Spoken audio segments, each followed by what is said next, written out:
কে এত দয়া দেখাইলো? যে যে যার যার চিন্তা আছে, ইয়া নফসি বলে, নবীরাও দৌড়ায়।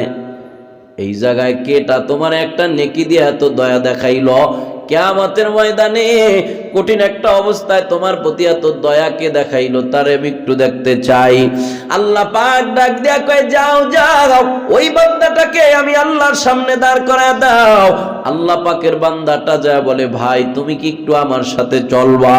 আল্লাহর আদালতের সামনে যাইবা। বান্দাটা ভয় পায়া গেছে, আমি তো এমনিই জাহান্নামী, আবার বুঝি আল্লাহ কোন অর্ডার দেয়।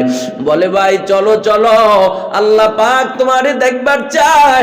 আমার আল্লাহর আদালতে নিয়ে ওই মানুষটাকে যখন দাঁড় করাইয়া দেয়, ডাক দিয়া বলে, গোলাম কেন তুমি আজকে তোর নেকি থেকে একটা নেকি তারে দিয়া দিছ? বান্দাটা ডাক দিয়া বলে, আল্লাহ একটা নেকি আমার আমল নামায় ছিল, আর শুধু গুনাহ আর গুনাহ। এত